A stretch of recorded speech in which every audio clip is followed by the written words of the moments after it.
Hello there, I'm Rylan, and this here is a Raspberry Pi, and I'm going to show you how you can make a file server out of it. This is also known as a NAS, a network attached storage. Now we're going to be using a software called Openmediavault, and you're going to need 5 things. You're going to need the Raspberry Pi, the adapter here. I have to adapt it to the SSD. The SSD, you're going to need that as well. Any size SD card, and also a Ethernet cable so you can hook it up to your router. On top of that, you're going to need a separate computer like I have right here to log into it remotely. Let's get started. Alright, so we're going to need this software here, Raspberry Pi Imager. I'll leave links for everything down in the description. Here we're going to choose the OS, which is going to be Raspberry Pi Lite. So you're going to go under Other right here and click Raspberry Pi OS Lite. Choose Storage. I'm going to put in my SD card here. There we go, it's right there. Select it. Click Control Shift and X. And this is going to bring this page up, and then we're going to click Enable SSH. You can leave everything else like it is. Enable SSH, and then the password, you can put it whatever you want. Now I'm going to put in my own password. Click Save, and now click Write. Click Yes, and we're going to wait that to be done. Alright, it's finishing, and there we go. Click Continue, and you can take this out of here. I'm going to put this right here, this SD card, in the Raspberry Pi right here. There we go. I have it in there. I'm going to plug the SSD to it. Now you can use either port, although I recommend using the USB 3.0 port because it's faster. I'm going to hook this up to my router using Ethernet, and yeah, I'll be right back once I'm done with that. Okay, so I have it hooked up now, and now we're going to access it using SSH, like what I was talking about earlier. So you can go to the command prompt, just type in CMD into the start menu, click Enter. I'm gonna full screen this and zoom in for you, and type in SSH space and the user. Now for a Raspberry Pi, unless you change it, it's always gonna be Pi, and then the @ symbol and your local area network IP address for your Raspberry Pi. Now if you don't know what it is, you can find that out by looking up on Google, what is my IP, copy and paste that into your URL bar, the bar at the top. Log into your router. You can find connected devices, and you can see Raspberry Pi, and it shows the local area network IP address. Now mine is 192.168.1.3. Click Enter, then type in the password. Now yours might say when you first log in, doesn't recognize this device, so you're sure you want to connect to it, just type in yes, click Enter, then the password. So now what we're going to do is we're going to update the computer. Now we're going to run a command here to update the computer, and that is sudo apt-get update. Enter that in, and let's watch it update.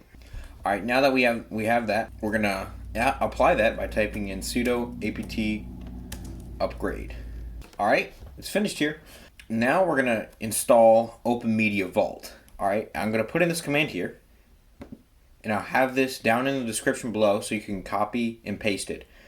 Now what this command does is that it installs Openmediavault. And what is Openmediavault? Openmediavault is what configures your Raspberry Pi to be a network attached storage. And you can use it to configure your network attached storage. So run the command and it'll install. Okay, so that took a long time. And at the very bottom it says here, it says that your IP address may have changed. For me it didn't, but just know that you may have to check your router's website again to see what it changed to. Now what we type in is in the browser is the IP address of the server, 192.168.1.3. Click Enter, and boom, a website hosted from that server shows up. The username is going to be admin, and the password is going to be Openmediavault. Log in. I'm not going to save that. And boom, we're here. We're logged into our NAS. Let's change the password. Click the settings right here. Click Change Password. Put in a new password, whatever you want it to be. Click Save. And there we go.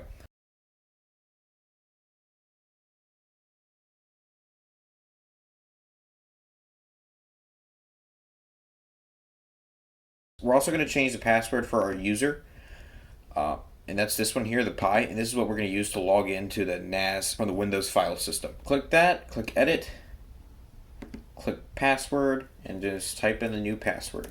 Save. Ooh, error. Let's try that again.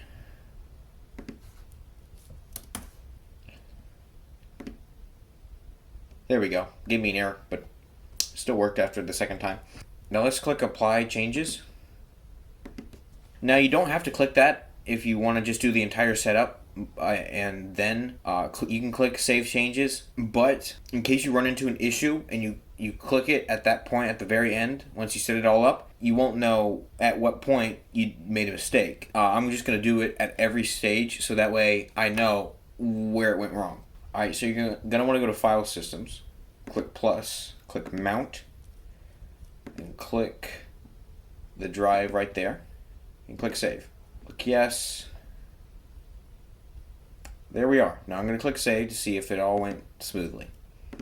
Alright, and it seems that it has. Let's go to Shared Folders and create a shared folder. Enter the name. Now make sure that the name of the folder does not have any spaces or weird characters in it. Now I'm just going to put in Ryland's server. Select the file system there, and then click Save, and then click Apply. Alright, that worked. No errors. So the next thing we need to set up is the services to host the server out to other computers. Now, the two that I'm going to show you how to set up are NFS for Linux and then SMB, which is for Windows. Just to let you know, if you are using Linux, your distro may support SMB. So yeah, here's how to do it. Now what we're going to do is go to Services and click NFS, go to Settings, click Enable, click Save. Then go to Shares, click plus, and then add the shared folder, and then type in the name of the client. I'm going to change that to Read and Write. Click Save, click Apply. Okay, that worked, and it's hosting on NFS. Now we're going to go to SMB, click Settings, click Enable, scroll down, click Save, go to Shares, click Create, select Shared Folder, click the shared folder, and then click Save. Click Apply. Alright, and we're done. Your server is up and online. Now you can exit out of this, and let's connect to it. What you're gonna do, right click in this area right here, click Add Network Location, click Next, Next. And here, you're going to type in 2 slashes, then the IP address of the server. Then you're going to type in another slash, and then the name of the server. Remember, I named it Ryland Server. Alright, then click Next, and there it is. Now just click Next, Finish, and then boom! We're in.